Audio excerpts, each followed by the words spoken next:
like training by myself probably because I always have this me against the world mentality, you know? Ultimately, it's gonna be me by myself on that stage. I'm gonna have to be the one that lifts the weight. I'm gonna have to be the one that eats all the meals. I'm gonna have to be the one that gets all the ounces of sleep, and I'm gonna have to be the one. I can't really rely on someone to push me through a workout.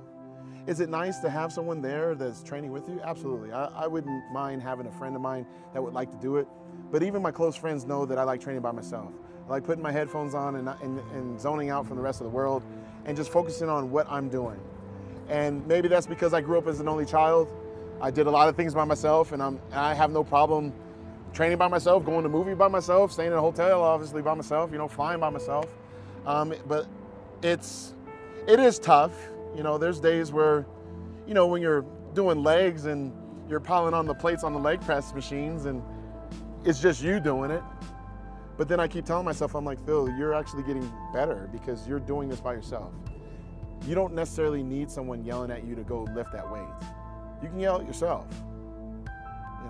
I can be my own boss with this. And I think I like that control.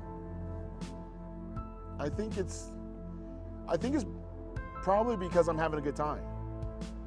I think anytime, you find somebody that's very passionate about what they're doing, and as a professional, they're able to smile when they're doing it. I think once you get in that right frame of mind and that zone, nothing else matters, and it's just you. And I work my butt off, and I enjoy lifting. I enjoy the way I look. I enjoy the way it feels while I'm lifting. I enjoy the way I look after I'm lifting. When I'm posing in the mirror and stuff, I like to know that I got something out of this workout.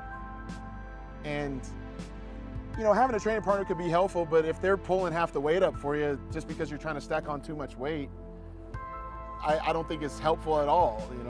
I see it all the time. And I just don't believe that being a bodybuilder means that you have to overexert yourself to where you have to have someone lift it for you. I think you should be able to lift all of it yourself, because if I lift it all myself, I'm getting maximum benefit, right? But if I'm having you help me, even if it's a little bit heavier than what I'm used to, I still may get injured, and I still probably only get, I'm thinking I'm getting 100% of that rep. No, I'm not. I'm probably getting 75. Well, guess what? You're still now at a number where if I was at 100%, I'm still getting more than you. So ultimately, I just rather do it by myself. I know I can hold myself accountable. If I don't show up to the gym, I lose. But if I ask you to show up to the gym and your wife calls and says, you need to pick the kids up from daycare, hey, Phil, sorry, I can't make it, then now I'm bummed. Oh man, he's not gonna show up today. Well, I don't care. If you want to, it would be to the point where if someone really wanted to train with me, I would tell them this is the time and the place, and if you don't show up, fine.